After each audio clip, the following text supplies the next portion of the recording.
Today, in the media conference with Lal Goel, which is brought to you by V4 News, Karu News, V4 Stream, Malnadu TV India, News Gaon Se, Samvad Sarokar News, Bharat Post News, Gyan, and Organ Donation India Foundation.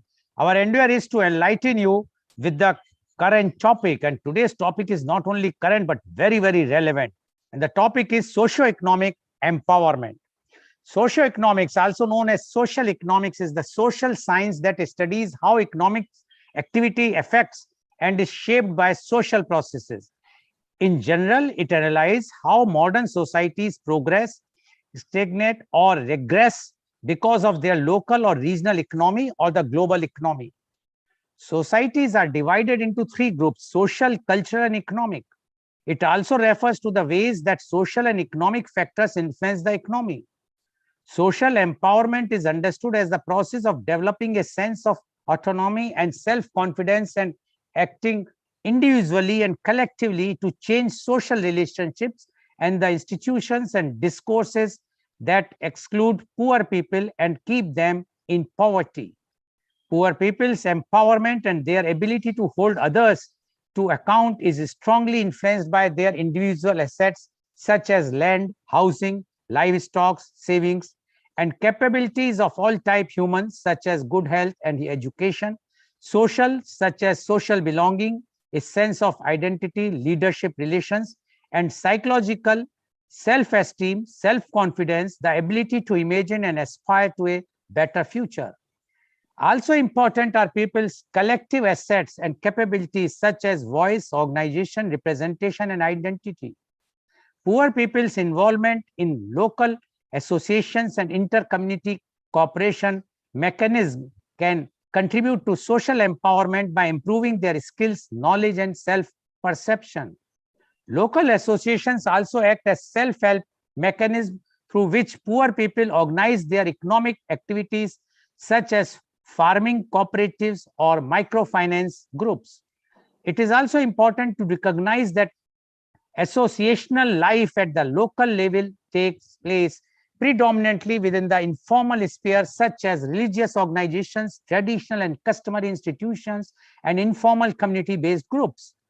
It is these organizations that exert the most influence on poor people's lives.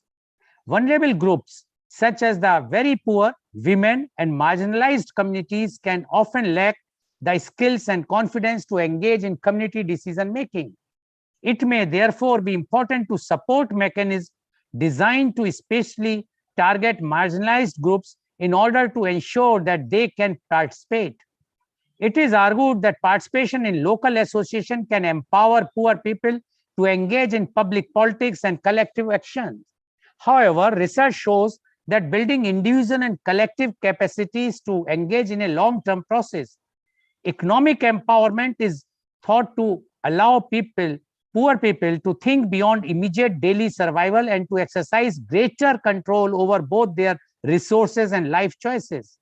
For example, it enables households to make their own decisions around making investments in health and education and taking risks in order to increase their income. There is also some evidence that economic empowerment can strengthen vulnerable groups' participation in the decision making. For example, microfinance programs have been shown to bolster women's influence within the household and marketplace. The evidence also suggests that economic power is often easily converted into increased social status or decision-making power. Now, to discuss this very, very important and very relevant topic, socio-economic empowerment, we have very elite, very knowledgeable, those who are thought leaders in this field. Panelists are with us. And I would like to invite my first panelist guest, and she is Ms. Vinita Hariharan. Ms. Vinita Hariharan is the national level public policy expert. She is public policy advisor, Government of India. She is also the chief of programs, Ministry of MSME, Government of India. Ms. Vinita has had an illustrious academic journey and an exemplary professional and public life. An alumnus of the prestigious School of Planning and Architecture, New Delhi, she worked for a decade in leading private and public sectors of the country. At this juncture, driven by the aim of donning the head of a decision maker from an implementer, She pursued her mid-career master in public administration from the Lee Kuan Yew School of Public Policy, National University of Singapore, on a scholarship from the Singapore government. This proved to be a game changer as she gained wide international perspective in policy making. Post this, she has been various multilateral and bilateral agencies with the Government of India, where she designed national policies and led the implementation of several flagship programs of Government of India in the domains of rural, urban, and livelihood. Pradhan Mantri Awas Yojana, Shyama Prasad Mukherjee Urban Mission, formalization of micro enterprises being some of the key flagship programs designed by her. She is currently with the Ministry of MSME as Chief of Programs handling externally aided missions. Ms. Vinita is a public speaker and a thought leader in diverse issues of nation building. She is on the board of studies of leading global institutes and a mentor to social foundations that work toward empowering women and the girl child. Ms. Vinita was recently given the Women of Excellence Award from the Indian Achievers Forum for her outstanding contributions to the field despite all hurdles. Welcome, Ms. Vinita Hariharan on our show. Ms. Vinita Hariharan, you are a national level policy expert, and you are also the public policy advisor, Government of India, and you are working day and night for empowering women and girl child. So we would like to know your views about the socio-economic empowerment. Ms. Vinita Hariharan, please. Namaste, Lal Goel ji and my fellow panelists, Sudhir Sharan ji and Rakesh Kumar ji. It's indeed a pleasure to be on your show, Lal Goel ji, always, as you give us the freedom to express our thoughts without any interruption. And so it's always a pleasure to share the panel also with esteemed other luminaries in the field. So I think you had asked me to touch upon what the Government of India's efforts are towards socio-economic empowerment. So as we all know, the current government's thrust and efforts have always been towards empowering the common man. So it is about empowering and not really about welfare schemes or to kind of spoil them with subsidies and grants. But at the same time, there has been a consistent effort over the last decade to also continue with the subsidies and grants in a manner that is that has to be optimally utilized by the common man. And also, it's also about empowering the common man with all other fundamental services like the basic amenities, like the roads, like we say, Sabka Saath, Sabka Vikas. That's one of the principal founding philosophies. So in that, we actually, very simplistic term, if we want to put it forward to the people, what is the principle behind the present government's functioning is, you give a house to every man. So that is the Pradhan Mantri Awas Yojana. And then in that house, you provide the essential facilities such as toilets, which is the Swachh Bharat mission. And then you provide lighting, which is again the electricity, the Saubhagya mission. And so all of these programs have been designed with the view of empowering and facilitating the common man, first of all with basic amenities. So because, we had a lot of backlog and we still didn't have a country which was open defecation free till about 2014. And this is since we achieved ODF only recently, the last 2 years or so, when our country has officially been declared as open defecation free. So we had to first make up for all that and provide fundamental services to the common man. So that is one way of empowering the common man. And then go into the social amenities, like providing them with skill sets so that they're able to, first of all, get skilled jobs and also to be able to set up their own enterprise. So that has been a big thrust of this government towards enterprise creation, to be job creators and not job seekers. So that's the second, the third aspect. So like the Maslow's theory, the basic amenities first are getting saturated, and then, the social and then the digital amenities. Of course, there's a lot of emphasis on saturation of or providing, universal access to digital services, where also we have made sufficient progress. And most of our Grama Panchayats are now covered with optical fiber cables. And so that is another area of empowerment. And so the government could not actually wait for first the basic amenities to be saturated and then go towards social and economic. So all this is happening simultaneously. So if you see the current budget also, you see a lot of thrust on new age, new generation technologies, blockchain, going clean and green, and empowering the youth to set up their own startups and MSMEs, and the collateral securities. I mean, the collateral loan guarantee programs extended for MSMEs, etc. But at the same time, the welfare schemes have also not been forgotten, and that has been going on a trend. And there has been an increase in all the welfare schemes, be it Jal Jeevan Mission, be it Pradhan Mantri Awas Yojana, be it the the Ayushman Bharat. All of them have seen an increase in allocations.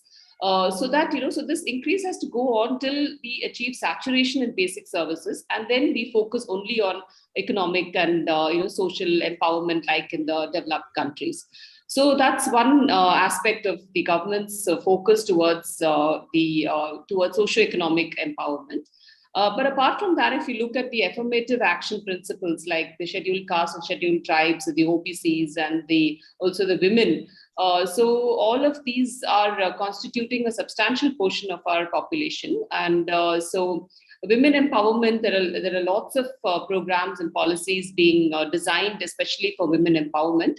And so, if be it for the pregnant and lactating mothers, for empowering women, like increasing the marriage age of women. So that has also been recently done. And then also for Muslim women, the removal of triple talaq, and all of these are social reforms that go towards empowering women. And apart from that, many of the schemes of the flagship programs, we have certain reservations for women. And even for the MSMEs, the Ministry of MSMEs is also bringing out a special package under the CGT MSA, which is a credit guarantee trust, the package for gender, for women entrepreneurs. And also there are a slew of schemes that have been promoted by the Ministry of Commerce and the Ministry of MSMEs for empowering women enterprises. That is about women. And as far as scheduled caste and other backward castes are concerned, all flagship programs have essential allocations for scheduled castes. So whatever subsidy goes towards, of the total subsidy, at least about 10 to 20% is reserved for the scheduled castes and scheduled tribes. So that's about what the affirmative action is in India. But we still realize that we have miles to go in terms of actually getting the Gini coefficient at par with OECD countries. So, but I think we'll get there soon with all of this balanced approach with welfare and the enterprise economy going hand in hand. I think we'll get there soon. And with a very buoyant economic growth projections of 9.2%, 21-22, and 22-23, 8.5%. I think with economic empowerment and with this whole trust on public expenditure also, I have to mention that about the infrastructure investment trust which the budget has given, that will also generate a whole lot of jobs for the youth across sectors, across caste, creed, religion, etc. And also about the slew of reforms by the Ministry of Labour, which is also pro-labor and pro-migrant labor, where you have now most of the migrant laborers coming onto the e-Shram portal, which is actually bringing them into the formal networks and facilitating them with access to EPF, Employment Provident Fund. So that's going to be almost mandatory across board for everybody to be enrolled onto the EPF. That's a huge empowerment step taken by the government. So that's in a nutshell what the government is doing towards socio-economic empowerment. Thank you. Thank you very much, Ms. Vinita Hariharan, for explaining the details how the government of India is doing the socio-economic empowerment. And she said that they have started from this by this present government from 2014, the different flagship schemes like Pradhan Mantri Awas Yojana, and constructing the house, giving them the house to those who are very marginalized, very poor people, and giving them the electricity. Open defecation is totally now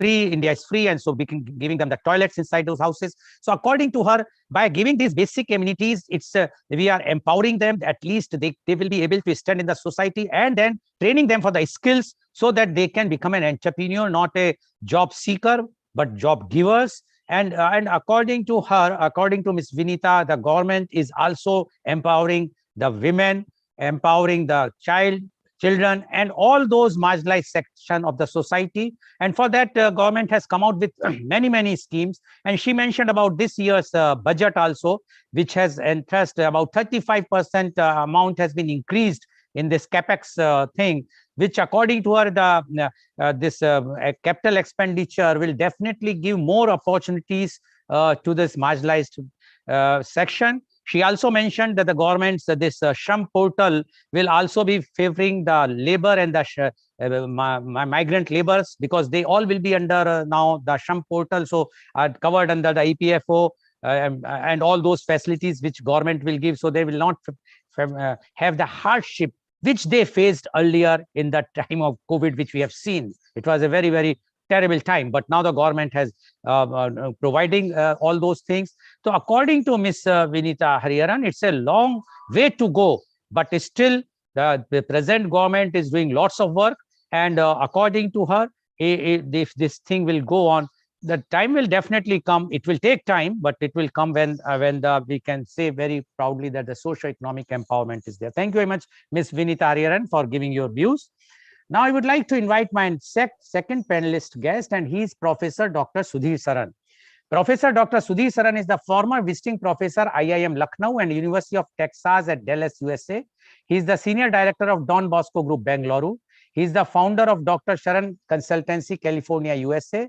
He is the director of Eldo Private Limited, New Delhi. He has done his MBA from IIM Ahmedabad in 1980. He did PhD in 1986. He started teaching and researching business and entrepreneurships since 1984. He published research papers in reputed journals, international seminar proceedings, and chapters in books of readings. He started academic administration phase as dean in 1997, rising to executive director, controlling management and engineering institutes in 2007. Her Highness Governor of Karnataka nominated Dr. Sharan to the Senate of Bangalore University in recognition of his distinguished academic contributions. He was visiting professor of University of Texas at Dallas from 2012 to 2019. He also visited Washington State University and President University Indonesia on the invitation of the Dean Faculty of Business in 2018. He innovated and implemented a unique model to double the turnover with existing infrastructure in one accounting year. He is co-promoter of Institute of Family Business Management Society. He is honorary director of NCR Delhi-based high-tech B2B digital startup. He is also co-founder of OWGI Foundation, which promotes social entrepreneurship ventures. Welcome, Professor Dr. Sudhir Saran on our show. Professor Saran, you have heard what Ms. Vinita Hariharan has said, and she explained in a nutshell the scheme, the flagship schemes of the government of India, the present government of India's, what they are doing and how they are planning to empower the social all those who are marginalized section of the society. You being the co-founder of OWGI Foundation, which promotes social entrepreneurship ventures, as well as with your vast experience, not only in India, but abroad also, we would like to know your views on socio-economic empowerment. Professor Dr. Sudhir Saran, please. Thank you, Mr. Goel, for this opportunity.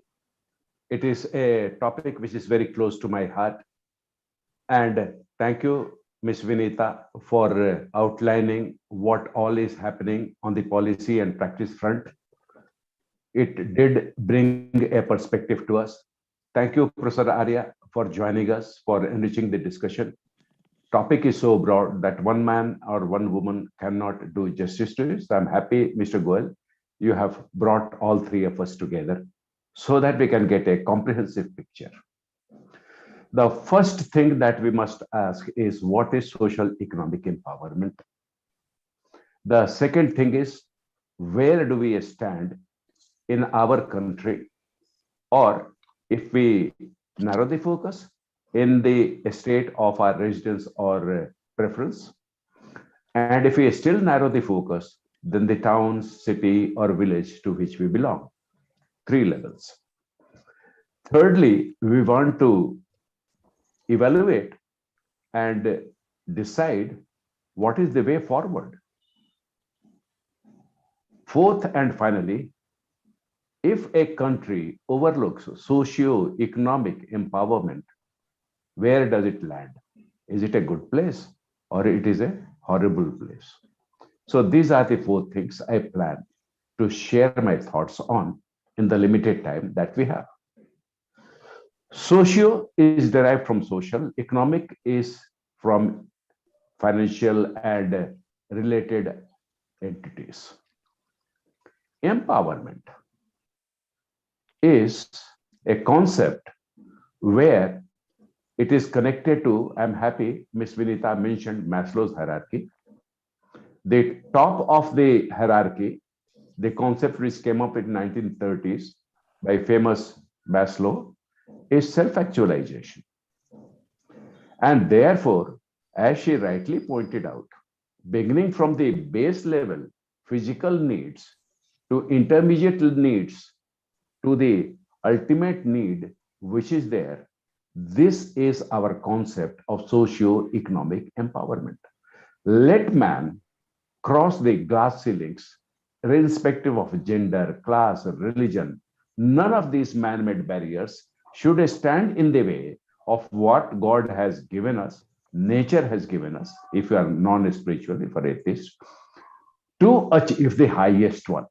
So if our empowerment programs are designed and are functioning properly, then it is possible the weakest of the human being during the journey of life will climb ladder by ladder up and finally be the best he can be, the best she can be. The socio empowerment is dominant over economic empowerment. This is a universal truth. And therefore, society is the crucible for the kind of economics it nurtures, the kind of political economy it favors. This is where I want to mention one thing. If proper government is there, which is an ideal, which seek on striving towards it, different countries try in their own different ways. But the goal is same. There is a proper government, irrespective of geography, irrespective of idealisms. And the proper one is where rights to life and property are protected. That's the function of the government, the public sector. Rights and properties of individuals are protected. Social systems, if they are so designed and functioning that I never fear that my property will be encroached upon, if I don't fear my life will be endangered, for me, I have been empowered socially. Economically, there is a very folksy saying, Bhukhe bhajan na hohi Gopala. Translated says, a hungry man is not interested in prayers. Survival, physical survival is at the base. Our economic system must be so fair that a man who wants or a woman who wants to work for livelihood is not hindered. I hope the government programs in their design and implementation will keep on improving progressively. Ideals are not achieved in a day. I agree, Rome was not built in a day. I'll go with Vinita ji. I'll be patient, though our patience is being tested by different government of different denominations. Forgive me, it's my personal opinion. Lots more could have been done in lots less time. We attained political freedom, thereby the right to determine our economic destiny. In 1947, we matured in 50s with adoption of a constitution. We are going too slow, but thank God, 2022, the pace is changing for one simple factor.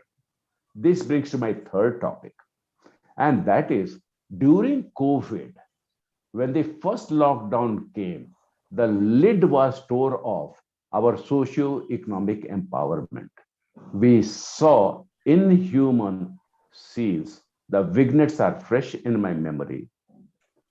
When a working class couple was walking to their home place on foot, and it so happened that the police got suspicious and they stopped the father, young man in his 30s barely. And then only he revealed that his baby is dead. He doesn't want his wife to know. This is the ultimate in loss of empowerment economically. Therefore, I think today through our platform, I like to underscore, we are a nation which leads the world in feeding talent. UK health system will crash if all the Indian origin doctors decide to come back to motherland. America's big tech and high tech, even health sector, will crash if all the India origin talent comes back. If my fellow IIM people decide to quit multinationals and work for Indian origin multinationals or things, the management wealth creation will crash in no time. If we are the mother fountain to supply talent to all over the world, we definitely have talented people like Miss Vinita, who was given a government scholarship to go to the most distinguished policy places in the world and come back and do it. So therefore, let us deliberate today. What are the roadblocks, visible and invisible ones, which we can tackle in time-bound manner with a strong determination, so we achieve the goal of socio-economic empowerment, where each Indian is free to achieve his self-actualization, be it a man, be it a woman, be it high placed, be it low placed, be of one class, be of another class.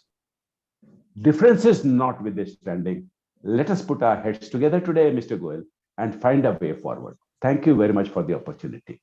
Thank you very much, Professor Dr. Sudhir Saran, for giving your views on socio-economic empowerment. And according to Professor Sudhir Saran, the government, although we got the independence in 1947, we got the constitution in 1950, but the way, the pace was not that much what was expected.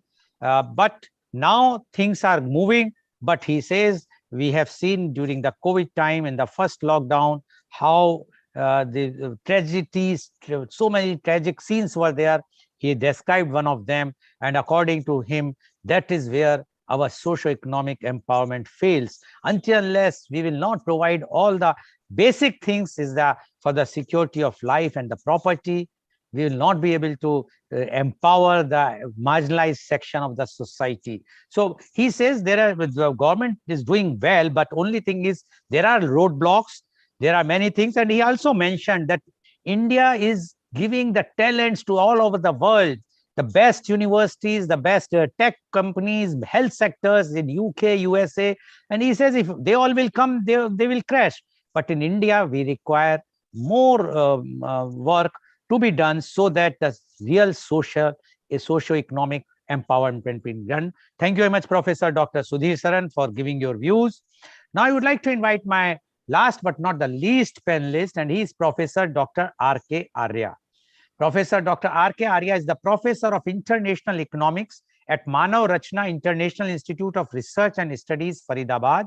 He is triple postgraduate in Statistics, Econometrics, Finance, double PhD in Finance and Economics from Delhi University. He worked in Applied Economics and Social Welfare, Government of India.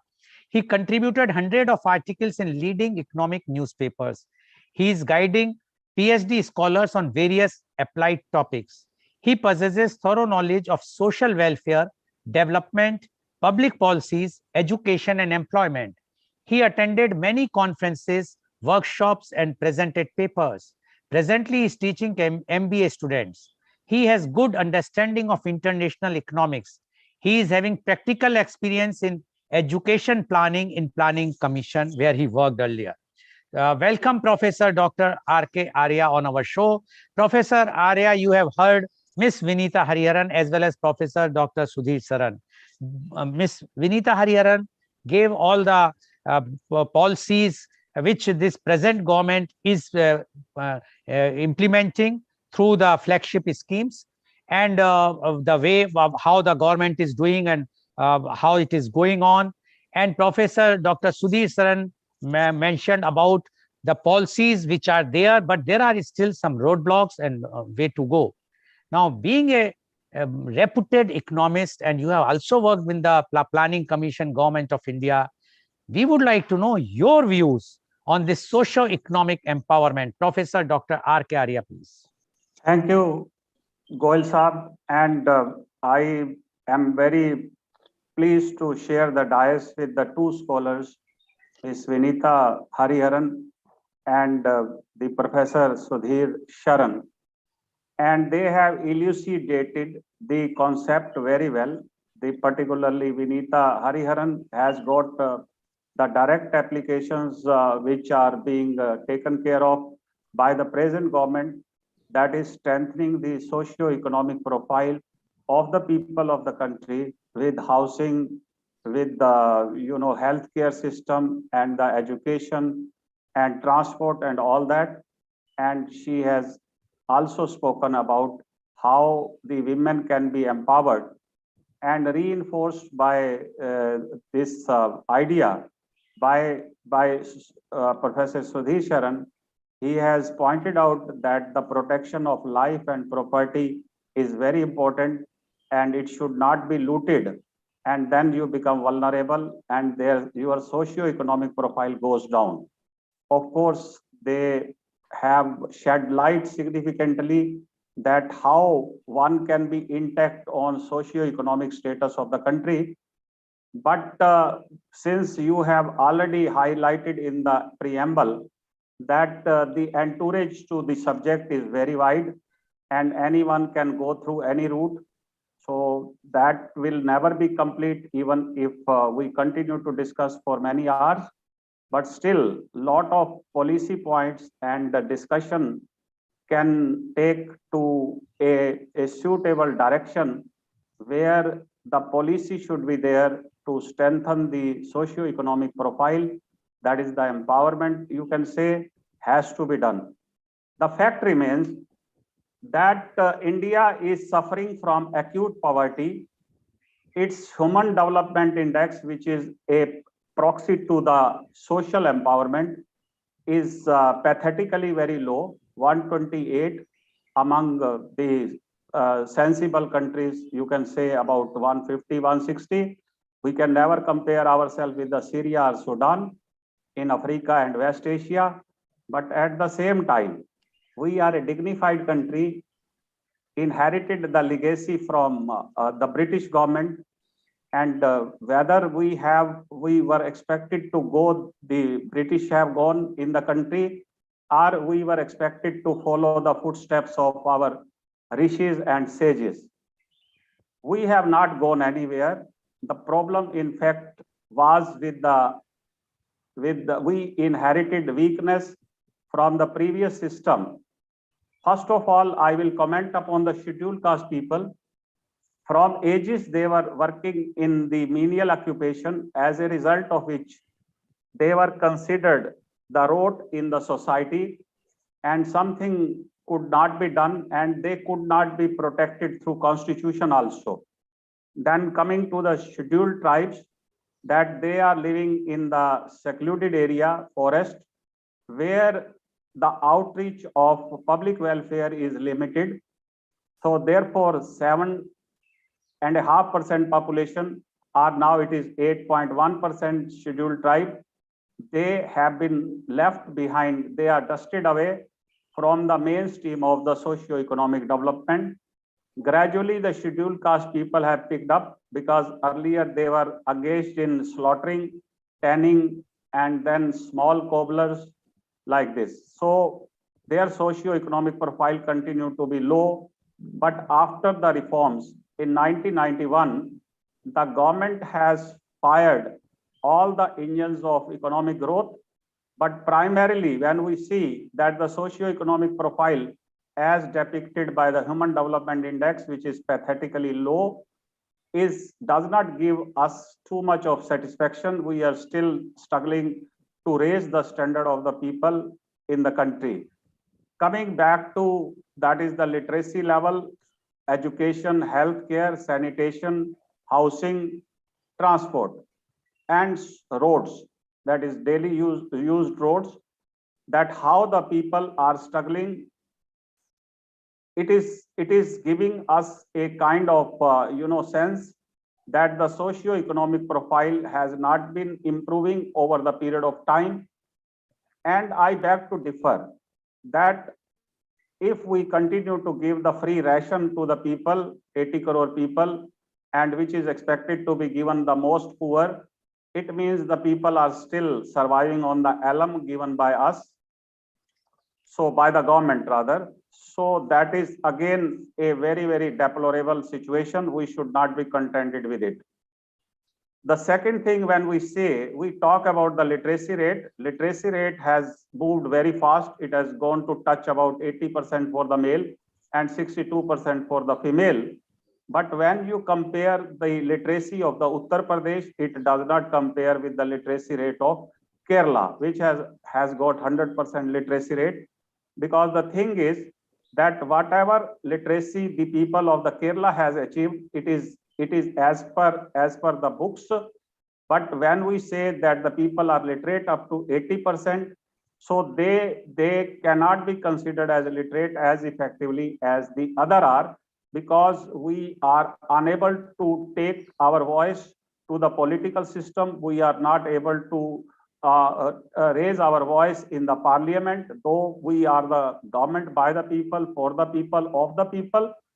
But when you see that the 542 people in the parliament, they are just, having one side of argument, then they never consider that that is they are talking about the public.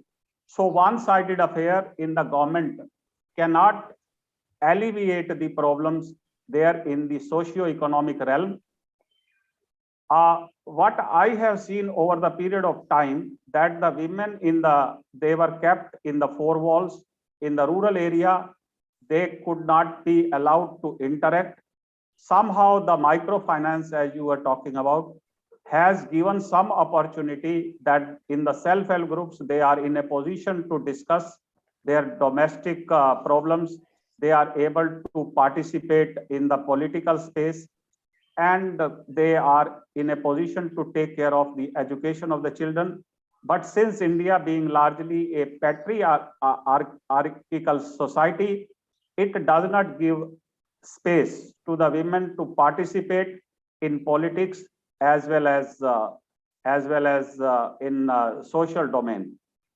As such, the women in some of the states like Uttar Pradesh, Bihar, Jharkhand, and all that, they are not moving forward in terms of their social rights. Their education standard is still very poor. Their economic opportunities are still very, very weak. What we have seen is that why this distortion has taken place, any state which is economically developed from the very beginning, like you see Haryana and Punjab, they had done significantly well there in Green Revolution. So in terms of agriculture, they were empowered with the growth in the crops, and they could able to build themselves, and they can place themselves in the realm of social development. But coming back to the UP, it is the political ploy which has destroyed the fabric of the society. Therefore, the social development and economic development could not be that praiseworthy in Uttar Pradesh. Similarly, in Bihar, which is ruled by the ruthless leaders for about 20 to 25 years. So they in fact were exploited, and their lands and all that could not be protected. Even life was under threat for long many years in these two states. Jharkhand, though it is endowed with too much of minerals, but their development is very tardy in the sense that the participation in policy making is not adequate there in the underdeveloped state like Jharkhand, Bihar, Uttar Pradesh. Somehow the coastal districts of Orissa were under problem for long time, and this is the administration of the BJD government for long time of 25 years, Naveen Patnaik. It has alleviated the sufferings of the people there, and now we can say that they are in the medium range, that is the Odia people. In somewhere the politics and the people participation, that is the nexus between the politicians and the people, have given some advantage.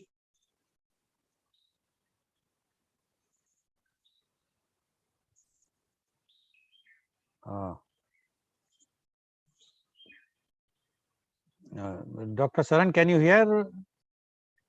No, I think we have raised the socio-economic status of the people or not.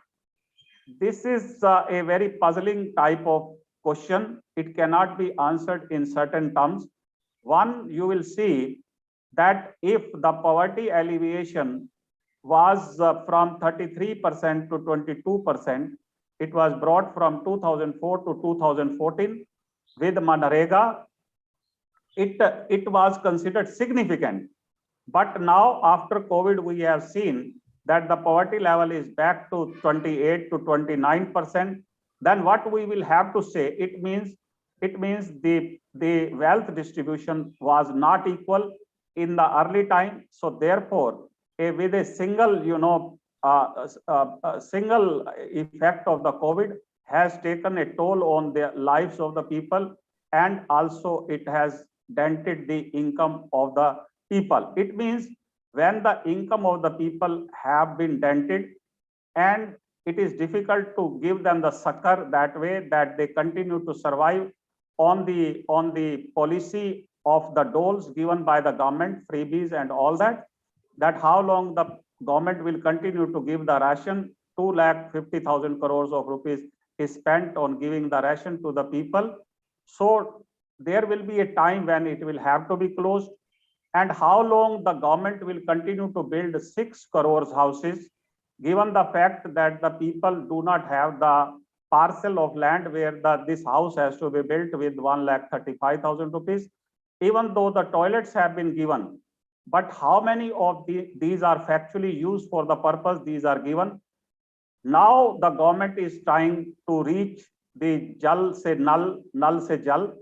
It will take another few years that when it will be able to give the people the drinking water.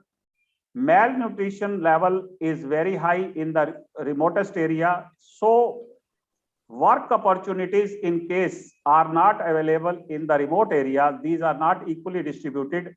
You will end up in producing the casual workers, because education and economic development are strictly interrelated with 100% correlation, that if your educational outcome is not very acceptable, then definitely you will end up in as a casual worker, not even semi-skilled or unskilled worker.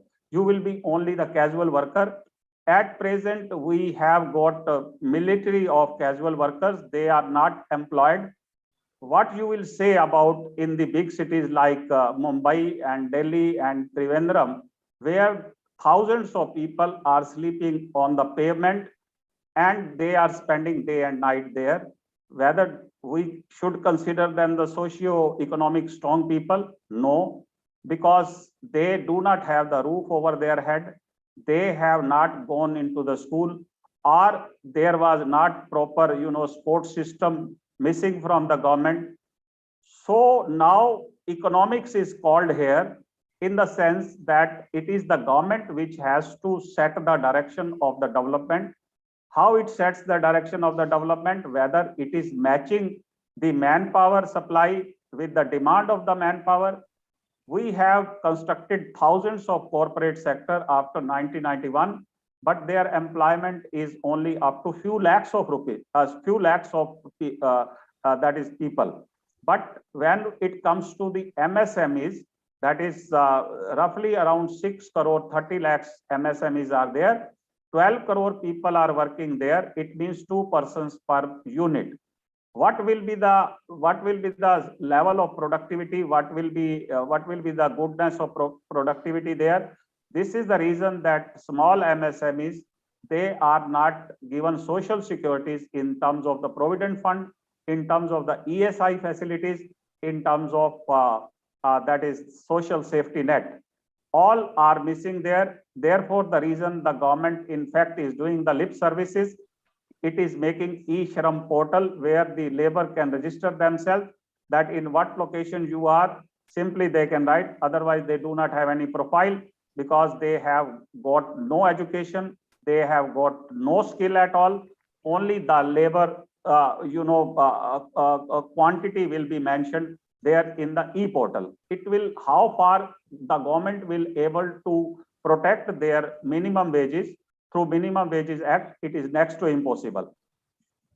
A very strange thing has happened in the social sphere is that after reforms, before reform, we had got 90% as the public educational institution. Now we have got almost 70-30 ratio. 70 are for the rural area and 30 are for the urban area people, that where their children can study comfortably with any amount of fees they are charging, they are willing to pay for that. But in the rural area, where the focus was expected to be there on the public institution, it is entirely missing in some of the states like Uttar Pradesh, Bihar. Now gradually the chief minister is trying to see that all the organs of the government should be functioning very well. Otherwise, the people were migrating for higher education to some other states like Jawaharlal Nehru University, Delhi University, mostly in the northern area. I am talking about mostly the Bihar and Uttar Pradesh. Now there is some awakening happening there in some of the states, and gradually they are picking up. Now the lag in fact is too high, that housing alone and the toilet alone and the ration alone cannot do good to these people, in the sense that all of a sudden the socio-economic status will improve and empowerment will take place. It was expected to be a gradual process. Somehow the shift in the policy environment, which the present government has done, that the social welfare has to be done without taking care of the economic welfare. The unemployment rate at present, if you consider that the labor force participation rate has fallen down by 4 to 5% in case of male and significantly for the female, and still the unemployment is rate is around 10%. And what is employment and what is unemployment? You can see the definition, that any person, even if he is working for 1 or 2 hours in a week, then he is considered as employed as per the recall period of 7 days.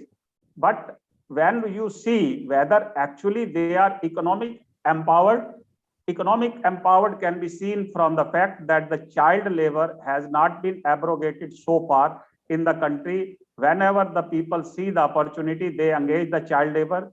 They are keeping the maids of 14 years and 15 years of old. What you can say about the family of that girl who has gone 2000 kilometers away from home and working there? In 25 years ago, I had seen that the people used to sell their daughters and they were forced into the, I cannot say with my own mouth that that is very shameful for the country. Even now, when the COVID has struck the nation very badly, many people have married off their daughters who were 10 to 12 years old. It means they are not able to feed these family size of 5 to 6. So therefore, female can be easily married off. They had gone there. So socio-economic empowerment, when you say, it has to be done gradually through the policy, not through the vote bank politics. I straight away castigate on that is what suddenly there is a burst of all schemes, and it was done to consolidation of votes. And I have heard in the UP elections also that हमें तो ration मिल रहा है, गल्ला मिल रहा है. Then he is asking whether you have been given the house. हमें house भी मिला है. Now see the status of plight of these people. Those who are very happy with a ration of 5 kg that does not contain only meat and eggs. It has got only wheat and rice, which is procured in surplus by the government. Instead of throwing, even the animals do not eat when it is in surplus because it is lying in the open. So therefore the people are consuming. So this is the state of socio-economic development or socio-economic empowerment of the people. It means the housing alone or something, toilet alone cannot raise the standard of these people. It is through designing the policies for industries and the work opportunities, whether the people are in surplus. So therefore you design those activities. So therefore there should be a coordination between the education policy, skill policy and training policy, and then you see how many workers are available for working in which industry. Then you set up accordingly the agro-based industries and the MSMEs. When you say that they are the largest absorbent of the manpower, so there should be some nexus between the education and manpower policy, labor policy, and all that. But the fact is that they are divergent. Sometimes you create economic environment, you give blip to the economic development by infusing the capital expenditure. It is not enough for every public that the capital expenditure will give them the employment. Capital expenditure will go to the people, those who are basically who is producing cement and steel. That is who is producing, that is the high use electrical equipment and all that. If at all it is a construction that is constructing the pillars, and they are the corporate sector. In corporate sector, everything is capital intensive. This is the reason that it is called capital expenditure. What I want to say is that the MSMEs and the agriculture sector, in case the government was really interested, 7 years before, it should have paid attention to the agriculture sector and the MSME sector, because they are absorbing the huge labor force. Now only Manrega is left, and there is a shrinkage in allocation of Manrega. Last time it was taken up to 1,11,000 crore, and now it is only 70,000 crore. Still the people, those who are looking for the small job, they are in the construction, Pradhan Mantri Sadak Yojana or community development, community center or reservoirs, small work in the rural area. The government is not in a position to afford for, that is the material. 60-40 ratio is there in the Manrega. So government of course can give the wages to keep the poverty away, but it cannot provide the material. So this is the reason that there is a shrinkage in the budget. It is the society which was expected to take care of the socio-economic development of the people, like NGOs, as you have already said, local association, and something that foreign aid, the foreign countries, people from Europe were contributing towards the education of the children in the streets and all that. Now, when we say that is the people living in the Dharvi in Mumbai, about 10 lakhs people are living there, and they are living in a crowded and cranky environment. There is no proper water, there is no drinking water. So what you will say about their socio-economic status, it is not up to the mark that way. I should say like this. But in case when you say that the children below 5 years of age, they die before completing the 6 years of age, they die due to the malnutrition. They are the waste children, stunted children, and their mortality is roughly around 64.3%, 64.3 per thousand. and it does not compare well with the Syria and Sudan, those who have got in the range of 19 to 20. It means in terms of the socio-economic profile, the Syria is much ahead of India and Sudan.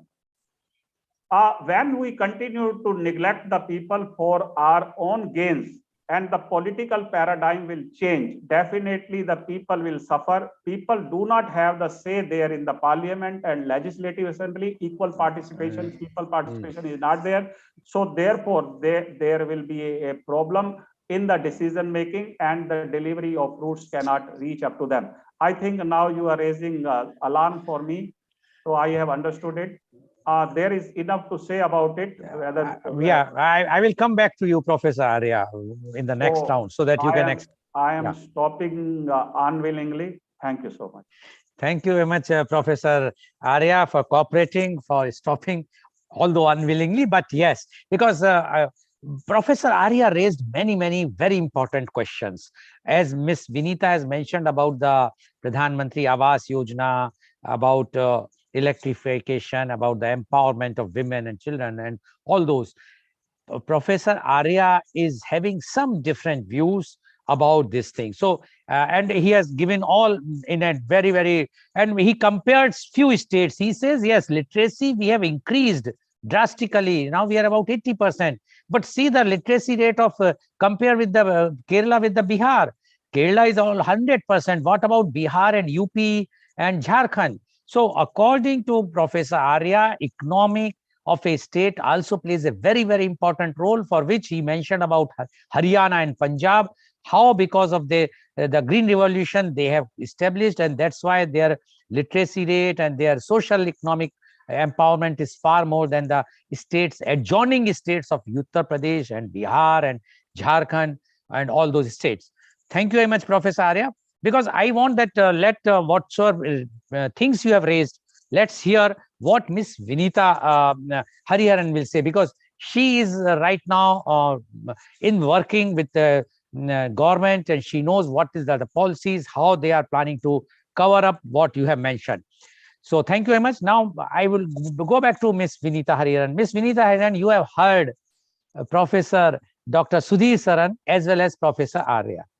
Though both have raised a few basic things, and you know that whatsoever the schemes which you also mentioned, that there is a long time to go.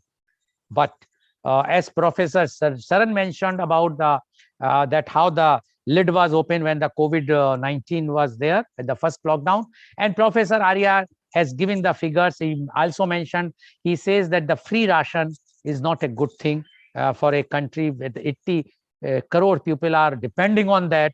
So it is not a good positive sign. And he has raised many things. We would like to know your views. Instead of that, I will ask a question that I will ask next time. But your views, what you have heard from both of them, and what you would like to say about that. Miss Vinita Hariharan, please. Yeah, sure. So, yeah, I think Sudhir Sharanji had given a very well-balanced, methodology of approach towards socioeconomic empowerment. It was truly enlightening to listen to an academic perspective. It's always so refreshing to listen to academicians. When you're in the field, you really yearn for listening to the voice of the academic. So it was quite interesting to listen to your theory and to know that, to validate that, the government is perhaps going in the right direction, as per what Sudhir Sharanji mentioned. And of course, Rakesh Kumarji was playing, the other devil's advocate, if I may speak. So yeah, it's always good to get a correction, checks and balances on what you do, and not to be very self-complacent. But as I mentioned, there is a lot of backlog that we need to do. I think Rakesh Kumarji also mentioned about the backlog that, so many years. I mean, I think Sudhir Sharanji also mentioned about the freedom that we attained in 47 and what were we doing for 75 odd years, and so we still we were not able to get a hold on our poverty levels. We were not able to get a hold on corruption levels. All of those years we lost. But, I would not want to take any party ideology or stand here, but going by what the present government of India is doing, I think they're doing their best in terms of tightrope walking. between various facets of development. On one hand, taking care of the macro level, macroeconomic indicators. One is that that aspect we need to take care of.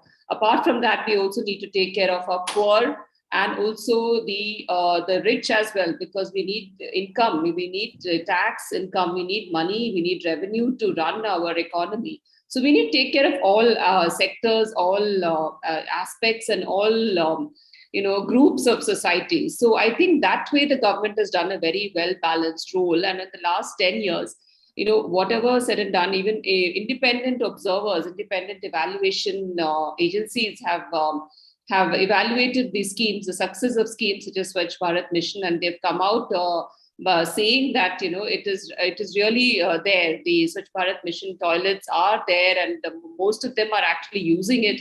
There were naysayers who said that the toilets are not being used, there's no water.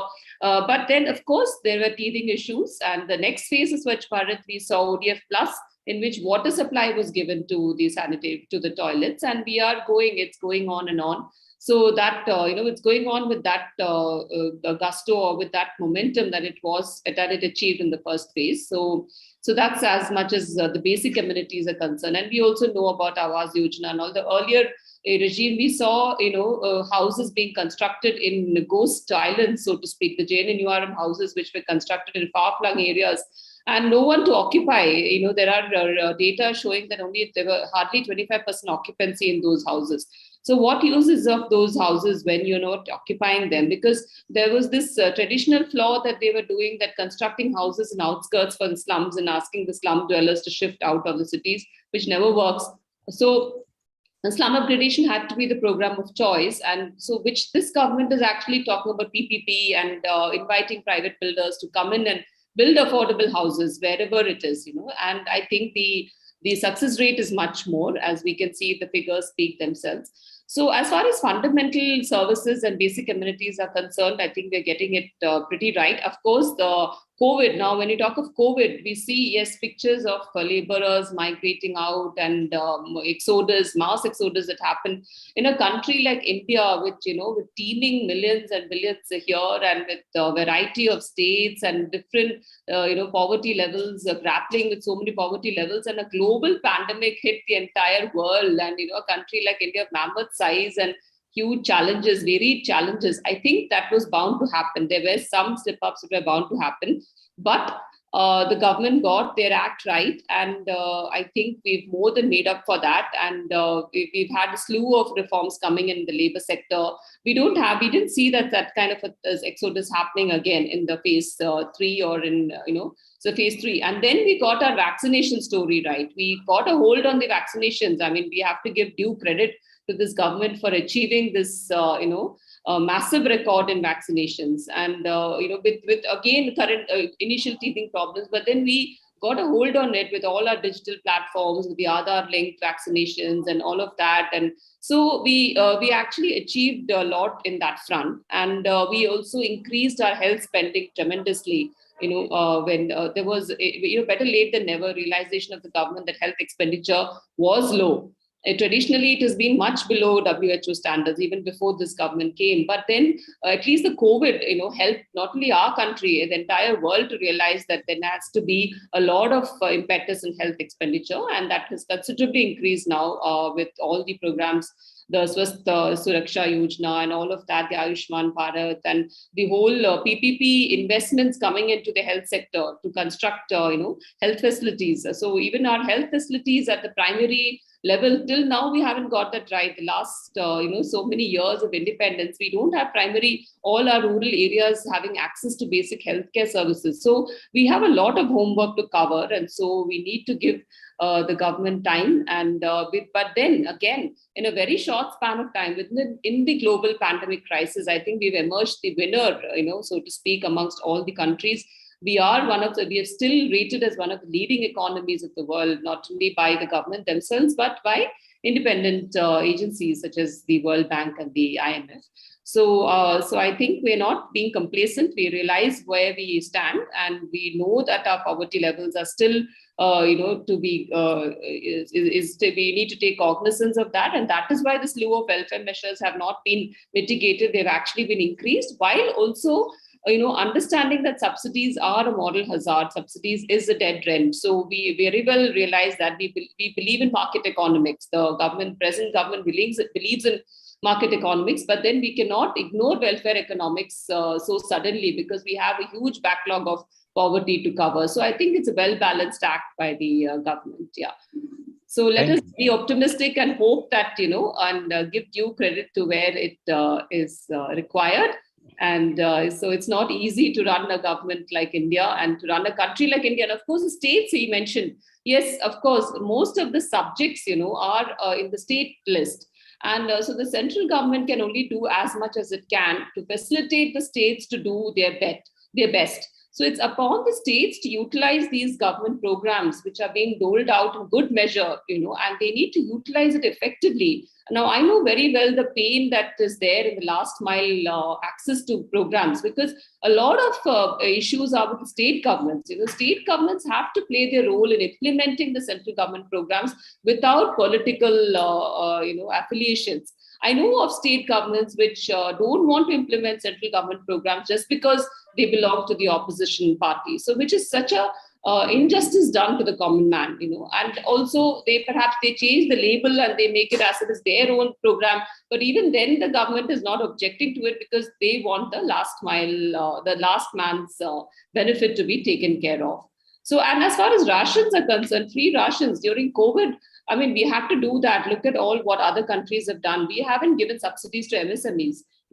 So, and on the other hand, there are complaints that, you haven't given grants to MSMEs, you've only given loans. And then on one hand, you say, why give free rations to the poor? I think that's the first time I'm hearing this. So, I think let's just be well balanced in our, perspective. Okay. Thank you. Okay, thank you very much, Ms. Vinita. Only one point I have to raise here. I would like to add, as you mentioned about that central government aids which are going, the state governments are not following it. The states which Professor Arya mentioned, Bihar, UP, and Jharkhand.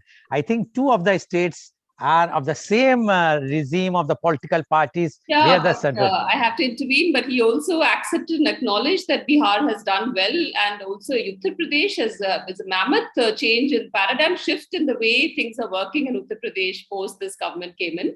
I have also experienced it because I have implemented large national missions, and I've seen the difference in the efficiency levels, as soon as the new government took over, which is very objectively speaking as a professional.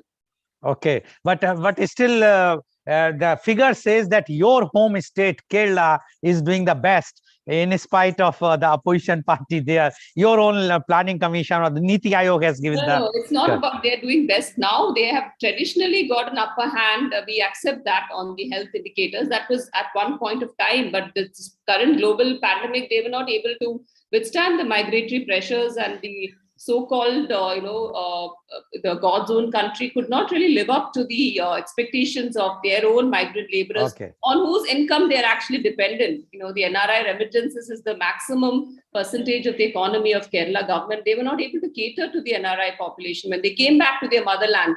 The motherland to whom they were, giving so much of income and support, they were not able to be taken care of in their own state. Okay. Thank you very much, Ms. Vinita. Now I would like to ask Professor Saran, as Ms. Vinita mentioned you about the academic and yes, you are. How can we improve socio-economic development in India? And you mentioned something about roadblock. So can you just tell what are the roadblocks and how we can improve? If you can just mention, because you have heard both sides, the government side, and as she mentioned, the devil's advocate, Professor Arya, and you are in between. So I would like to know your views, how the government can improve the socio-economic development in India, and what are the roadblocks which you have mentioned, Professor Sir? Thank you for a second chance to elucidate points. When I was listening to Ms. Vinita just now, few points become very clear. Ms. Vinita says we are trying to marry welfare economy with market economy. All the countries which have attempted this one all through the years, and we have close to 110 years of history with us, that is the roadblock. The attempt to be the priest or priestess, Vinita ma'am, who tries to marry these two, the welfare economy and the market economy. The result of that marriage, the child begotten from that, is what you yourself mentioned, is corruption. So the biggest roadblock in all the governmental schemes is it flows to the already powerful and at the cost of the powerless. That is what the child does when you try to marry the two. So this is the first. And at the granular level, what will happen is this. You may release, as Rajiv Gandhi said, a rupee from Delhi, central government, and it goes to the ground level panchayat for implementation. How much reaches there? 15 paise. So this illustrates what has happened in the domain of public policy for welfare. I was trying to keep out, Mr. Goel, the political side because we try to focus on social and economic.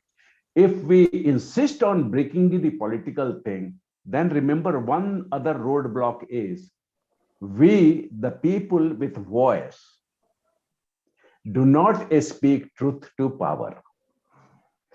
Vinita will agree with me. All the social schemes in India have very staunchly denied being monitored, measured, evaluated by the program committees. They just don't want any accountability. That is the third roadblock, which is a product because of the political system and doing. The fourth roadblock is see, a country is a country and government is only part of the country, public sector, private sector is there. The more you spend in your budget on welfare and empowerment programs, quote unquote, less is left for private investment. And private investment is the primary engine. So we have to recognize, reverse a few things, and restore this sanity. I'll stop here. Okay. Thank you very much, Four Professor Sudhir Saran. Thank you very much. Now I would like to go to Professor Sorry, Arya. Yes, you want to say something. Give one reply Yes, Ms. to the 15 paise theory. No, we can't hear you. Can you hear me? Yeah, can you hear me? Can you hear her, Can you hear Professor me? Saran? Can you hear me? Yes, Ms. Vinita, you are audible to me. Okay. I'm audible to them.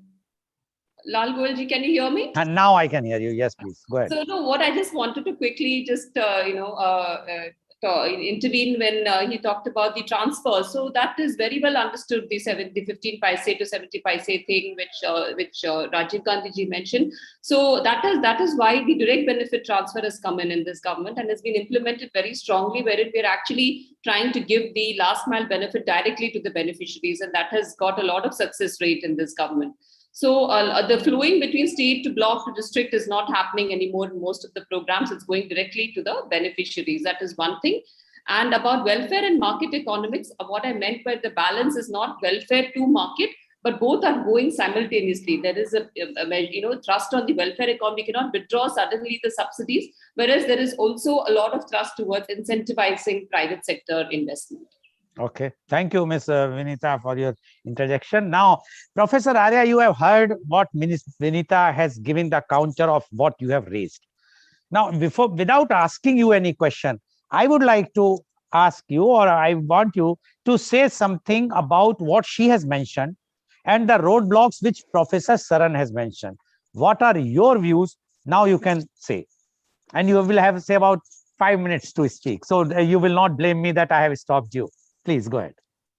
I would like to say here, for at this critical juncture, when COVID has ruined, has devastated the lives and livelihood of the people, what I wanted to say is that whether we prefer the market economy to be delivering the welfare economy, or welfare economy has to become the market economy, that is both things are opposite that way.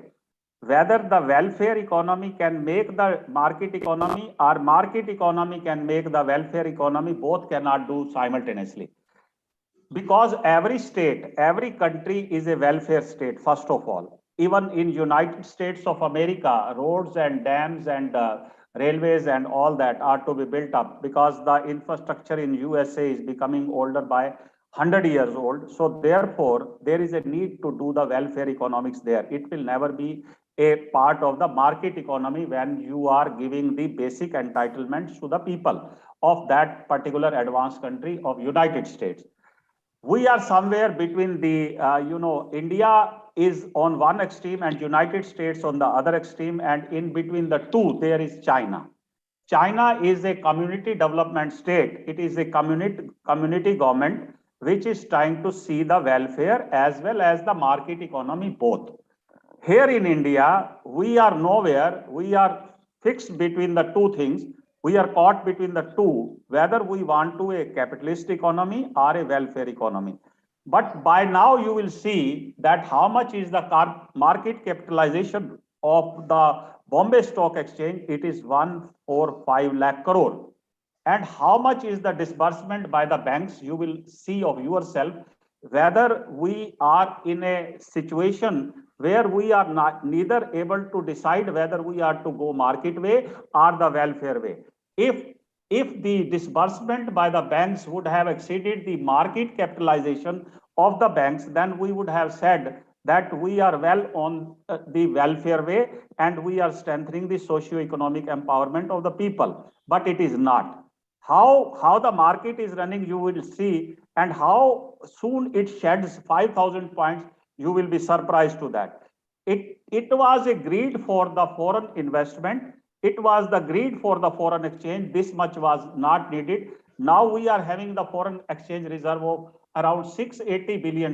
It was not needed at all. It is lying in the reservoir only. It is in the reserve only. It is not taking care of the exchange rate. Exchange rate is slipping down every day, but the reserve is there to strengthen the credibility of the government that, see, we are the fast moving economy. When Ms. Vinita says that we are the emerging economy, it is a very simple understanding by any 9th standard boy that when the growth rate over the economy size of $3 trillion, that is roughly around 2 lakhs crores, if it is going fast at the rate of 7.8%, which will be this year we will be achieving, and United States has gone up to 5% and its size is 2,200 lakh crores. We are 200 lakhs. It is 11 times bigger than us, and China is 4 times bigger than us, more than 4 times. So it cannot go at the faster rate because it has controlled the consumption and the wages of the people. And therefore now, after slowing down, when the export has beaten down, it is asking the people that now you can spend lavishly, and women have been told that you can produce more than 1 children. It means that they have paid attention to the equity, and when the people will grow old, they will able to use their saving. Like in Japan, you will see the Japan country as a whole, their companies are operating in large number of countries in the world because the people have grown old, the fertility is negative, and this is that saving that the Suzuki is operating here, and it is operating even in Toyota and US. Their owners have grown very old. What is the equity for us? Whether we are achieving the goal of sustainable development, how much the climate is affecting the people in Odisha and West Bengal, and then in Puducherry, all oceanic states, you will see that they are faring from that is so much of the cyclones and this thing. Is it not global warming? How would your 2 lakh crores of rupees will protect the people in the West Bengal then when they are washed away and they cannot be rehabilitated? So therefore, very gradually, we should have taken care of the manpower that is working in the MSME sector as well as in the agriculture. A simple question is why the government is faring from spending on the agriculture sector? Why does not it enter into the agriculture? Why it wants to throw away the agriculture sector in the private hand? This is a basic question. Is there no politics? The agriculture laws were enacted in September 2020, and these are withdrawn in 2021 on November with a single voice of the Prime Minister, yes, that these are not needed. So political consideration is, outpacing the economic consideration. So there is a defect that any government will take care of the public. This is because the public voices are not heard. The people are economically weak, people are socially weak. They cast their vote, they do not know to whom they are casting their vote. Hence, there is a problem. You continue to try with it. And I will say that when your decision making is fickle, that is definitely you will not have a single road on which you can go, and you will continue to scuttle the policy from one end to the another. Sometimes it will be a public expenditure and sometimes it will be a welfare expenditure. The people will not gain anything till your policy prescription is firm. Okay, thank you, Professor Arya. I think this time you will not complain. I have given you full time. I will go back to Ms. Vinita Hariharan. Ms. Vinita Hariharan, now you have given the roadmap what the government is doing. There were some reservations, and Professor Saran mentioned about the welfare and the marketing economy. We would like to know now your concluding remark. 1 minute for each of you. Ms. Vinita Hariharan, please. Yeah, so I would stick to the point that the government is taking care of all aspects of development and also about the climate change. I think we are one of the leading exponents of climate change today, and we have also surpassed our Paris commitments. This is the first time in the history of independent India that we have surpassed the Paris commitments, and there has never before been a government that is so gung-ho on renewable energy, and that's going to be the future of our energy sources in the country. And about agriculture also, our backbone of our economy during the COVID crisis was the agriculture sector, because the thrust that the government has given on the agriculture sector, and we can see the dip in the number of farmer suicides over the last couple of years. And without agriculture, we would not have survived this pandemic. So I think we are doing a great job in terms of trust towards rural development and agriculture. It's not just agriculture, it's also about farm and non-farm sector. We have a very well balanced approach towards the farm and the non-farm sector. So I think, okay, thank you very much, Ms. Vinita. Professor Saran, 1 minute to you. Your concluding remarks. The concluding remark is this: unless we have people who, within the bounds of self-interest, are able to speak truth to the power, empowerment will not happen. Whatever empowerment we have achieved will be lost over time. And the government should not become reckless when they listen to people who are speaking the truth to them. For simple reason is, ultimately, Professor Arya will recognize people are not helpless. They have franchise in our constitution. Thank God, as long as that is there, people, when they speak, giants collapse. So they must heed. The empowerment is a primary, self-interest is secondary, unless you want to be very short-sighted in your political self-interest, in your economic self-interest. Over the years, over 70 years, the equation has been disturbed dangerously. Vinita ma'am will please notice that she has an opportunity to set right one important thing. Please introduce accountability. Please introduce measurement, monitoring, and achievements of the different programs. Once that comes, 80% of the effectiveness will be achieved. So I request to her that she may listen to me at least and try to do what she can at her level. Okay, thank you very much, Professor Saran. Now the last word from Professor Arya. 1 minute only, Professor Arya. Sir, I have been identified as a pessimist in the whole discussion, but still I will maintain the view that the government in 1991, whatever path they have laid down, it was not expected to be divergent. That if their capital expenditure was low, then definitely logistics are not going to serve anything. Say, for example, now what is the health of the railway system? Now, roads you have built, but railway you have not strengthened. So definitely the empowerment will weaken. That way, I will say either you go by the welfare way startingly, and then stop the infrastructure. Let the human infrastructure should improve. Human development should improve. Focus on the health, focus on the legal justice.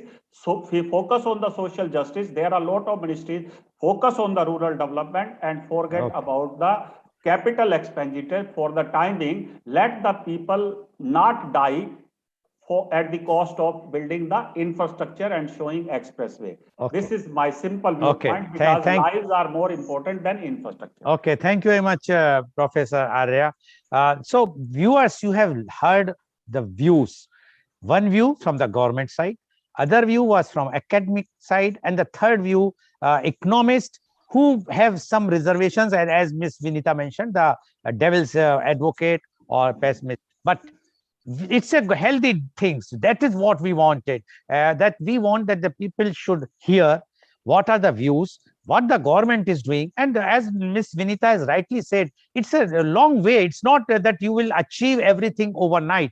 But what Professor Arya says, that whatsoever it is, the life is more important than anything else. And Professor Sharan has said one thing, that please try to monitor the schemes which government is implementing. That is, you have to analyze the data, and once those data will be with you, you can very well give the figures to everyone that these are the realistic things. So basically, socio-economic empowerment is going on. We all know that there are so many schemes are coming up, but whether they have been implemented at the grassroots level, the last mile, it, as Ms. Vinita also accepted, that there are few of the state governments are resisting because of the opposition parties. They feel that if we will implement this scheme, with the credit will goes to the center. I appeal to all the political parties, please think about the empowerment of the people. After all, we all are we are the citizen of the country. We have made you, whether you are in Congress or BJP or BJD or a Samajwadi Party or TMC, you are nothing without us. You are there because we are there. The we means the citizen of the country. Please forget about this party politics.